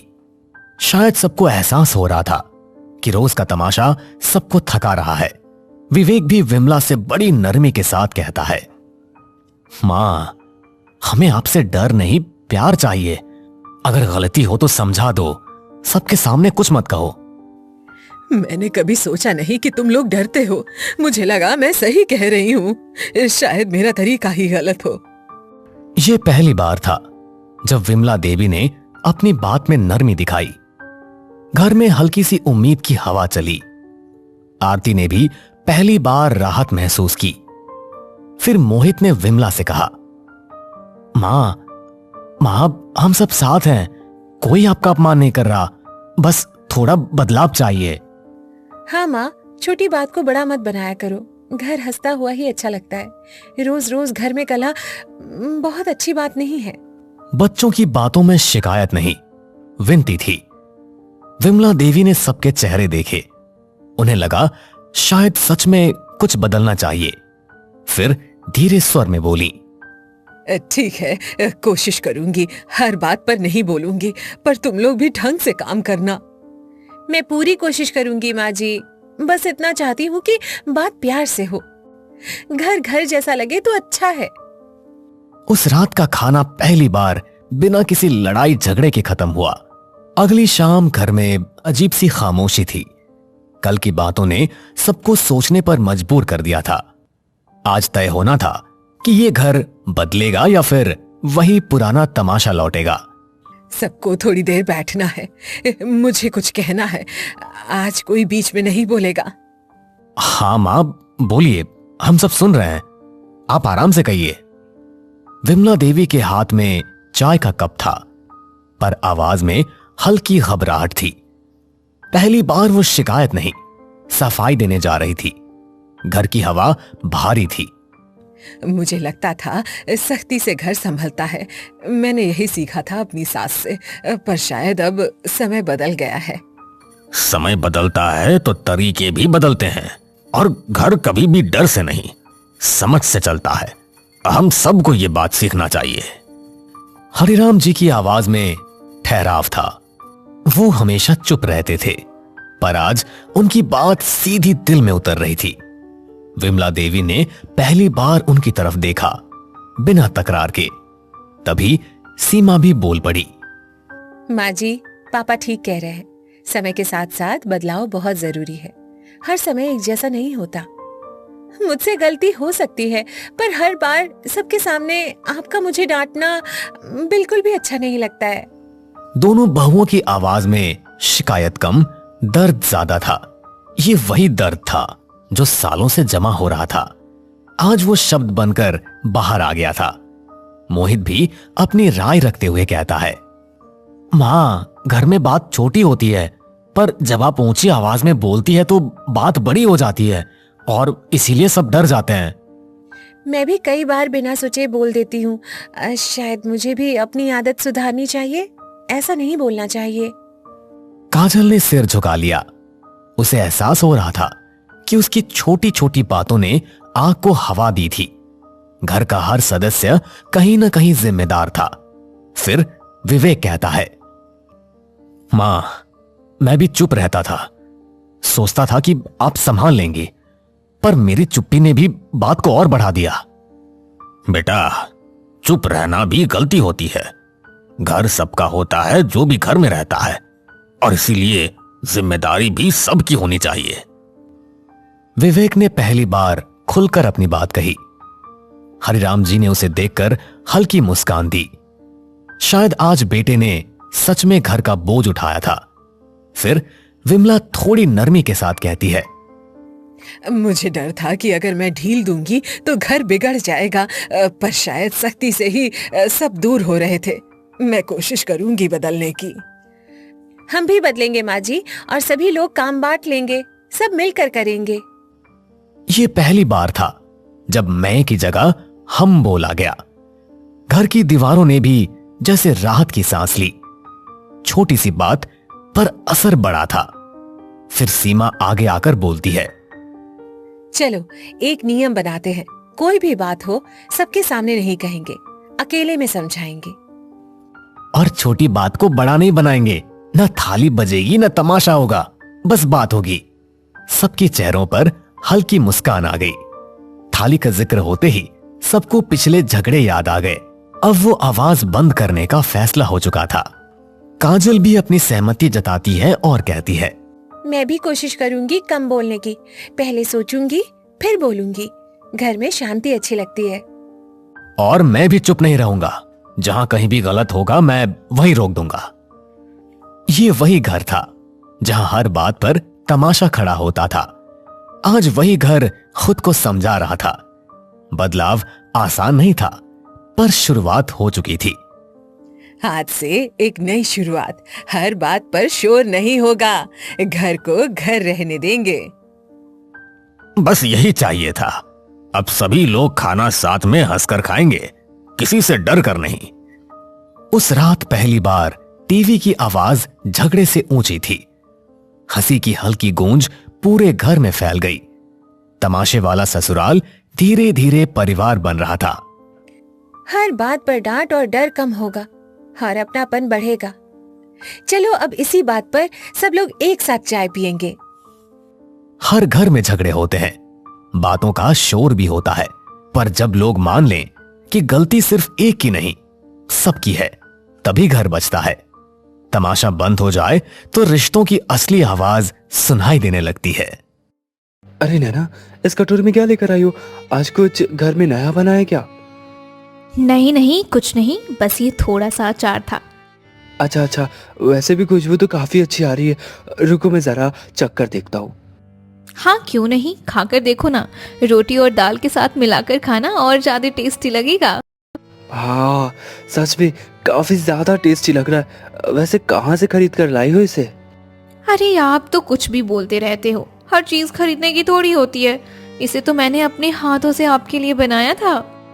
ओह अच्छा, सच में काफी ज्यादा टेस्टी है। क्या बात है, तुम इतना टेस्टी अचार भी बनाती हो? मुझे तो आज ही पता चला।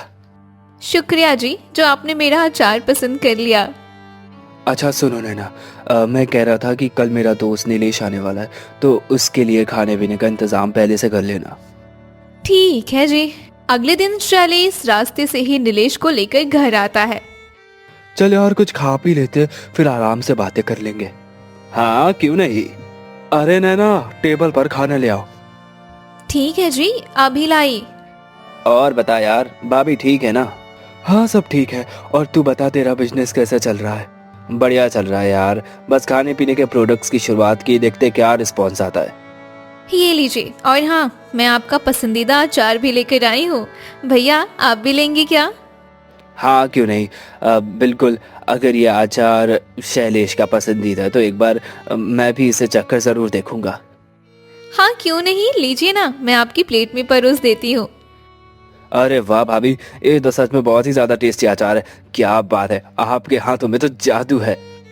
शुक्रिया भैया। इस तरह से नीलेश को अब अचार की आदत पड़ गई थी, इसलिए वो शैलेश के घर अक्सर आया जाया करता था। एक बार जब नैना के पास अचार नहीं होता तो नीलेश उसे अचार का सारा सामान ला कर दे देता और अचार बनाने को बोलता। कुछ दिन बाद जब वो वापस अचार के लिए आता है तब, भाभी आपका अचार भी ले आना। अब बड़े दिन हो गए मैंने आपके अचार को नहीं चखा। आज तो मैं आपका अचार चखकर ही जाऊंगा।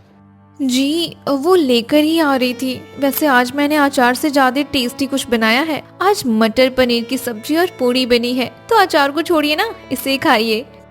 नहीं भाभी, ये सब तो मैं रोज घर में खाता हूँ, पर जो आपका अचार है उसकी बात ही अलग है। मुझे आपका अचार ही खाना है, वो बड़ा ही अच्छा लगता है। अरे यार, नीलेश जी ने मुझे तो फंसा ही दिया। अब क्या करूं? अब मेरा वाला अचार देना ही पड़ेगा। अरे क्या हुआ भाभी जी, जल्दी करो ना, मुझे आपके अचार की तलब हो रही है। इस तरह से नैना ने नीलेश को अपना अचार लाकर दे दिया, लेकिन ये वाला अचार एकदम घटिया था, जिसकी वजह से नीलेश ने उसकी बुराई कर डाली। अपनी बुराई सुनकर नैना शर्मिंदा हो गई और उसने सच बता दिया। सॉरी जी, मैंने आप दोनों से झूठ बोला था कि वो पहले वाले अचार मैंने बनाए थे। दरअसल इस बार का अचार मैंने बनाया था, इसलिए आपको बिल्कुल पसंद नहीं आया। सच कहूँ तो मुझे अचार बनाने ही नहीं आता। नैना की बात सुनकर शैलेश और नीलेश को बुरा लगा। अगर पहले के अचार नैना ने नहीं बनाए थे तो किसने बनाए थे? क्या नीलेश ने अचार बनाने वाले के बारे में जानने की कोशिश की? किस तरह उन अचार बनाने वाले का जीवन नीलेश के बिजनेस का हिस्सा बन गया? आखिर कैसे एक गरीब का परिवार आम की गुठली, छिलके और शहद और आम के पन्ने से भरपूर अचार के बिजनेस से खुद का पक्का घर बना लेता है? आज की कहानी काफी इंटरेस्टिंग होने वाली है, इसलिए इस कहानी को शुरू से आखिर तक जरूर देखें। तो चलिए इस कहानी को समझने के लिए फ्लैशबैक में चलते हैं। अरे सुमित्रा, मैं जरा इसी गांव में पश्चिम के घर जा रहा हूँ, थोड़ी देर से आ जाऊंगा, जब तक तू अपना घर का काम कर ले। अच्छा, कोई काम था क्या? हाँ, वो खेत में बीज का पता करने जा रहा था। पिछली बार उनकी फसल बहुत अच्छी हुई थी, तो हम भी इस बार उन्हीं के बीज बोएंगे। जरा बीज के बारे में ही पता करने जा रहा था मैं। ठीक है जी, आप जाओ और हाँ जल्दी आ जाना, कहीं पूरा दिन वहीं पर मत बिता देना। हाँ ठीक है, वो जरा मेरा गमछा तो लेकर देना। आज तो नमक भी खत्म हो गया है, हल्दी और मसाला भी थोड़ा सा ही बचा है, लगता है बाजार जाना पड़ेगा। धीरज, नीरज और लोकेश तो खेत से आकर थक जाते हैं, वो कहाँ जाएंगे बाजार, मैं ही चली जाती हूँ। अरे चाची आप? हाँ बेटा, थोड़ा सामान खरीदना है तो उसी के लिए आई थी। हाँ क्यों रहे, वैसे भी चाची आज तो हर चीज में बढ़ोतरी हो गई है, पता नहीं महंगाई भी एकदम से क्यों बढ़ जाती है, हैं? लेकिन आप चिंता मत करो, आपको तो बस नमक, हल्दी और कुछ मसाले ही लेने, तो ये सब में तो सिर्फ 2 रुपए का ही बढ़ोतरी आया है। ठीक है बेटा, तो मुझे एक पैकेट नमक, हल्दी, 100 ग्राम जीरा दे दो। ये लो चाची, आपका सारा सामान पैक हो गया है। ठीक है बेटा, ये ले तेरे पैसे। अब सुमित्रा अपना सामान लेकर घर की तरफ जाने लगती है, लेकिन रास्ते में धूप के कारण उसे चक्कर आने जैसा लगता है। हे भगवान, ये धूप तो किसी की भी तबीयत खराब कर देगी, ऊपर से चारों तरफ गर्म हवा चल रही है। बस कुछ दूर और चलना है, फिर थोड़ा आराम कर लूंगी। पता नहीं आज चक्कर क्यों आ रहे हैं मुझे। कुछ दूर चलने के बाद अब तो मुझसे चला भी नहीं जा रहा, ऐसा लग रहा अगर एक कदम भी आगे बढ़ाया तो नीचे गिर जाऊंगी। हाँ, नहीं नहीं नहीं, मैं आगे नहीं जा सकती, मैं यहीं पर थोड़ी देर के लिए बैठ जाती हूँ। क्या बात है, आज माँ अभी तक खाना नहीं लेकर आई, उन्हें आने में इतनी देर क्यों लग रही है? हो सकता है वो दूसरे कामों में व्यस्त हो गई हूँ और लाना भूल गई हूँ। मैं एक काम करता हूँ, खुद ही जाकर घर से खाना लेकर आ जाता हूँ। अरे भैया क्या हुआ, आप कहाँ जा रहे हो? नीरज, मैं घर जा रहा हूँ, लगता है माँ अपने काम में फंस गई होंगी, तो उन्होंने शायद खाना लाने में थोड़ी देर हो जाएगी। तो एक काम करता हूँ, मैं खुद ही जाकर लेकर आता हूँ। जब तक तुम दोनों आराम से काम कर लो, मैं तुम्हारा और मेरा खाना भी लेकर थोड़ी देर में आ जाऊंगा। ठीक है, कोई बात नहीं, आप जब तक लेकर आइए आराम से, हम तब तक खेत के कुछ काम निपटा लेते हैं। अरे माँ, तू यहाँ क्या हुआ तुझे, तू ठीक है ना? हाँ बेटा, मैं जरा घर के कुछ सामान लेने दुकान गई थी, आते समय थोड़ा चक्कर आने लगे थे, इसलिए यहीं पर बैठ गई। अरे अरे, ये क्या बात हुई? मुझे बताना चाहिए था, गर्मी इतनी बढ़ गई है और बाहर बहुत तेज धूप है। तेरा इस उम्र में धूप में यूं आना जाना बिल्कुल भी ठीक नहीं है। अगर कुछ सामान लाना होता है तो हमें बता देती, कल सुबह हम खरीद लाते। अच्छा चल, वो सब छोड़, चल मैं तुझे पकड़ा कर ले चलता हूँ। चल चल, हाँ आराम से चल। माँ को घर छोड़ने के बाद धीरज खाना लेकर खेत पहुँचता है। अगले दिन से सभी भाई माँ को आराम देने के लिए खुद ही खाना बनाने लगे। लेकिन अगले दिन जब सुमित्रा घर के बाहर झाड़ू लगा रही थी, तभी अचानक नीचे गिर गई। कई घंटों तक वो नीचे ही पड़ी रही। अब उसके तीनों बेटे वहाँ पहुँचे तो दौड़कर उसके पास गए। हे भगवान, ये माँ को क्या हो गया? माँ यहाँ पर क्यों गिरी पड़ी है? माँ उठो माँ, क्या हुआ माँ? लगता है माँ को चक्कर आ गया। रुको भैया, मैं अभी पानी लेकर आता हूँ। माँ कुछ तो बोलो, क्या हुआ है तुझे? नहीं, ये नहीं हो सकता। क्या हुआ भैया, क्या नहीं हो सकता? लोकेश, माँ अब इस दुनिया में नहीं रही। नहीं नहीं, ये नहीं हो सकता। उठो माँ, तुम हमें छोड़कर नहीं जा सकती माँ, उठो, भगवान के लिए अपनी आंखें खोल दो माँ। हे भगवान, ये तूने क्या अटका डाला? इन बच्चों को रोता देखकर तो मुझसे नहीं रहा जाता। अगर मैंने हिम्मत नहीं की तो ये सभी टूटकर बिखर जाएंगे। मुझे इन्हें संभालना ही होगा। माँ, माँ तुझे अचानक क्या हो गया माँ? शांत हो जाओ बेटा। जो होना था उसमें सिर्फ भगवान की ही मर्जी थी। अब होनी को कौन डाल सकता है? तुम सबको हिम्मत करनी होगी। मैं तुम्हारे पास हूँ तो तुम्हें दुखी होने की कोई बात नहीं है। कुछ समय बाद सभी ने खुद को संभाला और माँ का अंतिम संस्कार कर दिया। समय बीतता गया और सभी को काम धंधे में परेशानी होने लगी। इसी के चलते बिजरपाल ने एक एक करके अपने तीनों बेटों की शादी कर दी। अब घर में 3 बहू आने के बाद जिम्मेदारियां सभी में बंट गईं। एक दिन वो तीनों लकड़ियां लेने पास के ही बगीचे में जाती हैं। अरे वाह, यहाँ तो छांव में कितनी अच्छी हवा चल रही है। कुछ देर इस पेड़ के नीचे बैठ लेते हैं, फिर लकड़ियां काट कर लेकर घर जाएंगे।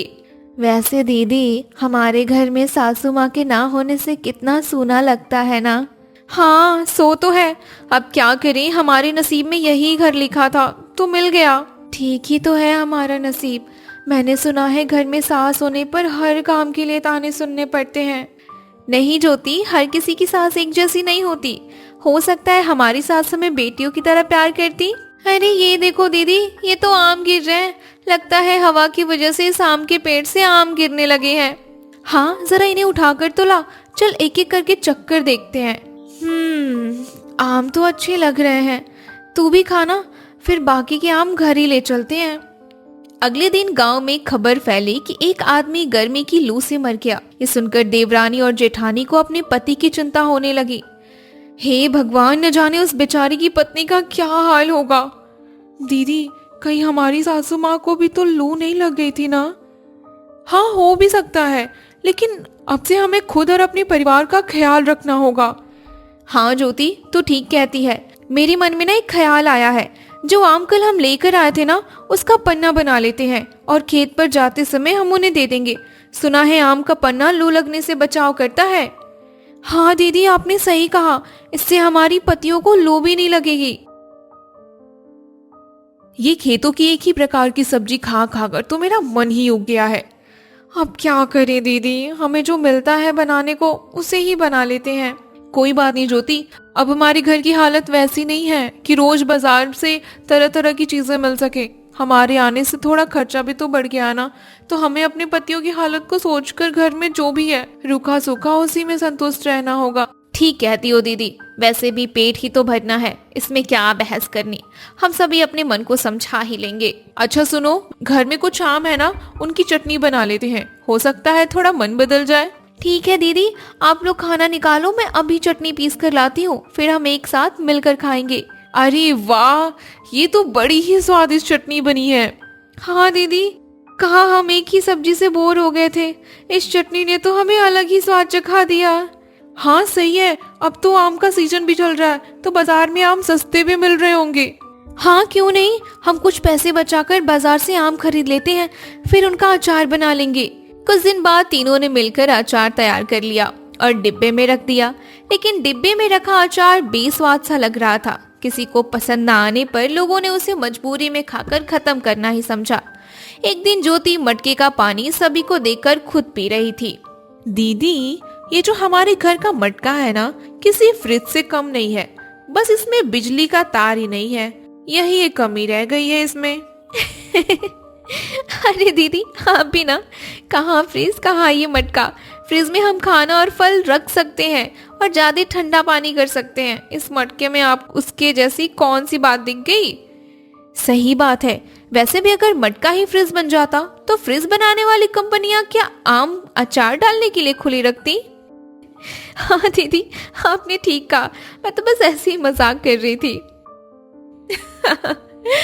आप भी ना दीदी अजीबोगरीब मजाक करती रहती हो।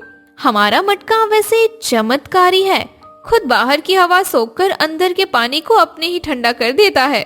हवा अंदर जाने की बात से मुझे कुछ याद आया, कहीं हमारे डिब्बे वाले अचार में हवा ना जाने की वजह से तो अचार नहीं खराब हो गया ना? हाँ, हो भी सकता है। किसी चीज को एकदम से बंद कर दो तो उसमें बदबू तो आने ही लगती है। हाँ ये तो है, अगर हम अपना अचार मटके में बनाकर रखें और ऊपर से सूती कपड़ा से बांधें तो कैसा रहेगा? फिर तो मटके के ऊपर और चारों तरफ से उसमें हवा जाएगी, इससे अचार बदबू भी नहीं करेगा और अच्छा भी लगेगा। इस तरह से तीनों ने मिलकर इस बार ज्यादा अचार बनाया। और तीनों मटकों में भरकर रख दिया। एक दिन उनकी पड़ोसन नैना मटके देखकर उनके घर के बाहर आती है। अरे मोनिका, ये तुम लोगों ने मटकों में क्या रख दिया? हाँ दीदी, ये हमने अचार बनाया था जो उसी को थोड़ा धूप दिखा रहे हैं। अच्छा, वैसे खुशबू तो बहुत अच्छी आ रही है, जरा एक चखाओ तो मुझे। हाँ दीदी, अभी देती हूँ। अरे ज्योति, जरा घर में से एक कटोरी तो लाना। हाँ दीदी, ये लो कटोरी। ये लो दीदी, खाकर देखो और हमें भी बताओ कि हमारा अचार कैसा बना है। वाह, मजा आ गया, ये तो बहुत ही टेस्टी लग रहा है। सच में तुम्हारा अचार तो बहुत ही अच्छा है। शुक्रिया दीदी। अच्छा सुन, अगर कोई बड़ी कटोरी हो तो उसमें जरा थोड़ा अचार और दे देना, तेरे भैया भी जरा थोड़ा सा चख लेंगे। अच्छा ठीक है, मैं अभी आपको देती हूँ। चल ठीक है मोनिका, मैं थोड़ी देर बाद तेरी कटोरी साफ करके दे जाऊंगी। नैना का परिवार मोनिका के परिवार से थोड़ा अलग था। नैना के घर में सब कुछ स्टैंडर्ड जैसा होता था। शाम को नैना ही अचार अपने पति को परोसती है। अरे नैना, इस कटोरी में क्या लेकर आई हो? आज कुछ घर में नया बना है क्या? नहीं नहीं, कुछ नहीं, बस ये थोड़ा सा अचार था। अच्छा, वैसे भी खुशबू तो काफी अच्छी आ रही है। रुको मैं जरा चख कर देखता हूँ। हाँ क्यों नहीं, खाकर देखो ना। रोटी और दाल के साथ मिलाकर खाना और ज्यादा टेस्टी लगेगा। हाँ, सच में काफी ज्यादा टेस्टी लग रहा है। वैसे कहाँ से खरीद कर लाई हो इसे? अरे आप तो कुछ भी बोलते रहते हो, हर चीज खरीदने की थोड़ी होती है। इसे तो मैंने अपने हाथों से आपके लिए बनाया था। ओह अच्छा, सच में काफी ज्यादा टेस्टी है। क्या बात है, तुम इतना टेस्टी अचार भी बनाती हो, मुझे तो आज ही पता चला। शुक्रिया जी, जो आपने मेरा अचार पसंद कर लिया। अच्छा सुनो नैना, मैं कह रहा था कि कल मेरा दोस्त नीलेश आने वाला है, तो उसके लिए खाने पीने का इंतजाम पहले से कर लेना। ठीक है जी। अगले दिन शैलेश रास्ते से ही नीलेश को लेकर घर आता है। चल यार, कुछ खा पी लेते, फिर आराम से बातें कर लेंगे। हाँ क्यों नहीं। अरे नैना, टेबल पर खाना ले आओ। ठीक है जी, अभी लाई। और बता यार, भाभी ठीक है ना? हाँ सब ठीक है। और तू बता, तेरा बिजनेस कैसा चल रहा है? बढ़िया चल रहा है यार, बस खाने पीने के प्रोडक्ट्स की शुरुआत की, देखते क्या रिस्पॉन्स आता है। ये लीजिए, और हाँ, मैं आपका पसंदीदा अचार भी लेकर आई हूँ। भैया आप भी लेंगे क्या? हाँ क्यों नहीं, बिल्कुल। अगर ये अचार शैलेश का पसंदीदा है तो एक बार मैं भी इसे चखकर जरूर देखूंगा। हाँ क्यों नहीं, लीजिए ना, मैं आपकी प्लेट में परोस देती हूँ। अरे वाह भाभी, ये तो सच में बहुत ही ज्यादा टेस्टी अचार है। क्या बात है, आपके हाथों में तो जादू है। शुक्रिया भैया। इस तरह से नीलेश को अब अचार की आदत पड़ गई थी, इसलिए वो शैलेश के घर अक्सर आया जाया करता था। एक बार जब नैना के पास अचार नहीं होता तो नीलेश उसे अचार का सारा सामान ला कर दे देता और अचार बनाने को बोलता। कुछ दिन बाद जब वो वापस अचार के लिए आता है तब, भाभी आपका अचार भी ले आना, अब बड़े दिन हो गए मैंने आपके अचार को नहीं चखा। आज तो मैं आपका अचार चखकर ही जाऊंगा। जी वो लेकर ही आ रही थी। वैसे आज मैंने अचार से ज्यादा टेस्टी कुछ बनाया है। आज मटर पनीर की सब्जी और पूरी बनी है, तो अचार को छोड़िए ना, इसे खाइए। नहीं भाभी, ये सब तो मैं रोज घर में खाता हूँ, पर जो आपका अचार है उसकी बात ही अलग है। मुझे आपका अचार ही खाना है, वो बड़ा ही अच्छा लगता है। अरे यार, नीलेश जी ने मुझे तो फंसा ही दिया। अब क्या करूं, अब मेरा वाला अचार देना ही पड़ेगा। अरे क्या हुआ भाभी जी, जल्दी करो ना, मुझे आपके अचार की तलब हो रही है। इस तरह से नैना ने नीलेश को अपना अचार लाकर दे दिया, लेकिन ये वाला अचार एकदम घटिया था, जिसकी वजह से नीलेश ने उसकी बुराई कर डाली। अपनी बुराई सुनकर नैना शर्मिंदा हो गई और उसने सच बता दिया। सॉरी जी, मैंने आप दोनों से झूठ बोला था कि वो पहले वाले अचार मैंने बनाए थे। दरअसल इस बार का अचार मैंने बनाया था, इसलिए आपको बिल्कुल पसंद नहीं आया। सच कहूँ तो मुझे अचार बनाने ही नहीं आता। उधर देवरानी और जेठानी अपने पहले अचार से बोर होकर कुछ अलग ही सोच रही थी। मैं सोच रही थी कि हम अपने अचार में कुछ और नयापन लाएं क्या? क्या मतलब दीदी?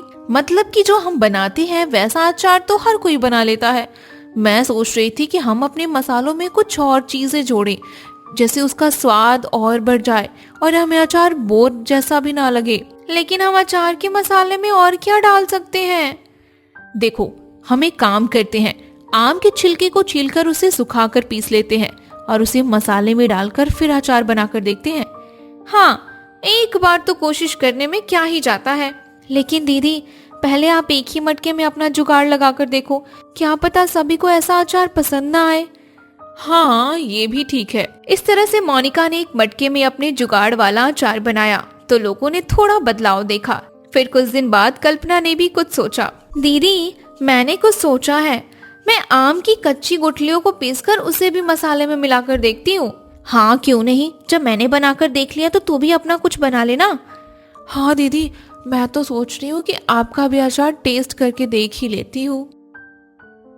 अरे कल्पना, तूने अपने जुगाड़ वाला अचार बनाया कि नहीं?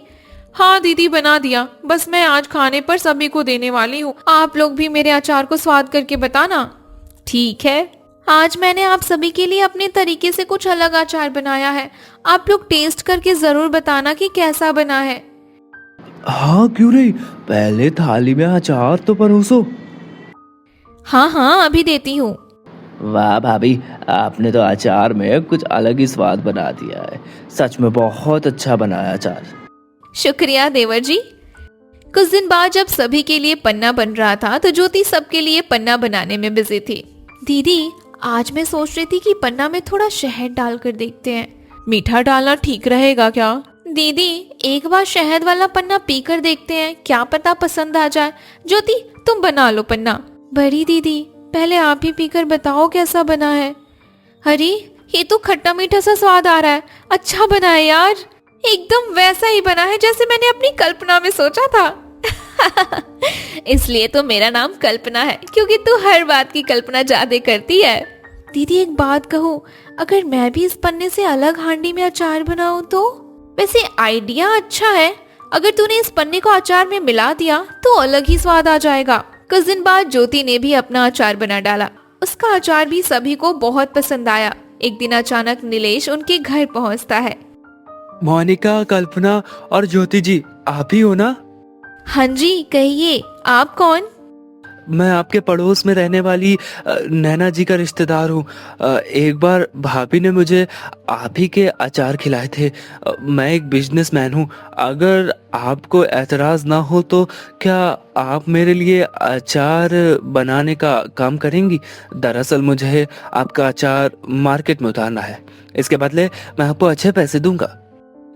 क्या हमारे अचार के बदले हमें पैसे मिल सकते हैं? जी बिल्कुल।